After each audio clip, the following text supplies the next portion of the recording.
Assalamualaikum warahmatullahi wabarakatuh. Saya Lina Yulia Ayero, kelas 10 IPS 3, nomor absen 20. Di sini saya akan melaksanakan ulangan harian bab 7 tentang wawasan Nusantara.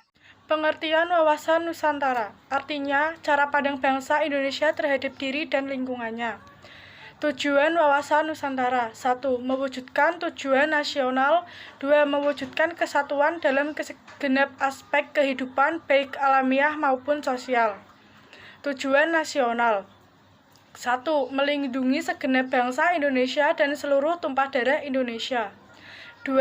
Memajukan kesejahteraan umum. 3. Mencerdaskan kehidupan bangsa. 4.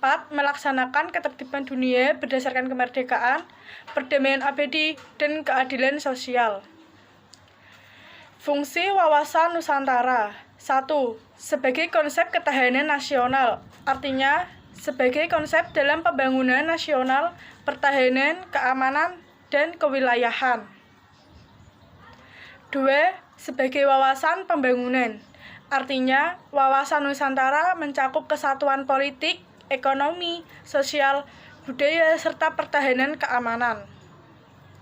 3. Wawasan pertahanan dan keamanan negara, artinya wawasan Nusantara merupakan pandangan geopolitik Indonesia dalam lingkup tanah air Indonesia sebagai satu kesatuan yang meliputi seluruh wilayah dan segenap kekuatan negara. 4.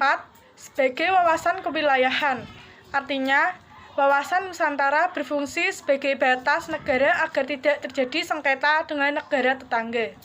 Peranan wawasan Nusantara: 1. Mewujudkan serta memelihara persatuan dan kesatuan bangsa. 2. Menumbuhkan rasa tanggung jawab. 3. Menegakkan kekuasaan guna melindungi kepentingan nasional. 4. Menjalin hubungan internasional dalam upaya ikut menegakkan perdamaian. Mengapa Indonesia menerapkan konsep wawasan Nusantara? Karena konsep wawasan Nusantara lahir sebagai respon atas kebutuhan untuk meningkatkan integritas nasional. Apa yang dimaksud Trigatra dalam wawasan Nusantara? 1. Ketahanan secara geografis. 2. Ketahanan sumber daya alam. 3. Ketahanan penduduk. Apa yang dimaksud Pancagatra dalam wawasan Nusantara? 1. Ketahanan dalam aspek ideologi. 2. Ketahanan dalam aspek politik. 3. Ketahanan dalam aspek sosial budaya. 5. Ketahanan dalam aspek pertahanan dan keamanan. Mengapa di dalam konsep wawasan Nusantara kita harus memperhatikan aspek Trigatra dan Pancagatra?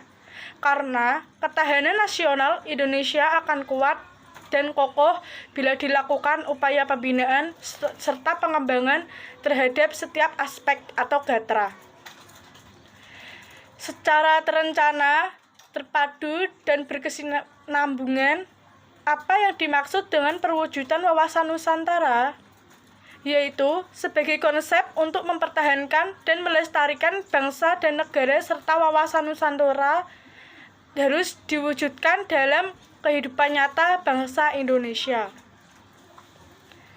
Dalam bidang apa saja wawasan Nusantara harus diwujudkan? Yaitu 1. Perwujudan wawasan Nusantara dalam bidang politik. 2. Perwujudan wawasan Nusantara dalam bidang ekonomi.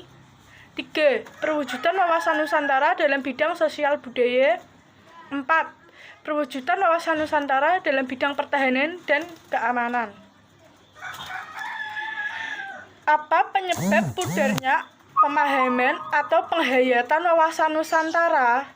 Ada beberapa faktor yang menyebabkan pudarnya pemahaman warga negara akan wawasan Nusantara, yaitu A. Faktor internal. 1. Adanya egosentrisme, artinya paham yang dibangun dari semangat lokal tanpa memperhatikan kepentingan bersama demi kepentingan bangsa dan negara. 2. Sikap etno-nasionalisme, artinya sikap yang menonjolkan etnis tertentu sebagai superioritas dalam seluruh etnis yang ada di Indonesia. 3. Adanya kesengajaan program pembangunan pemerintah pusat pada pemerintah daerah. B. Faktor eksternal, yaitu 1. Pengaruh globalisasi, 2. Pengaruh dari konstelasi politik internasional.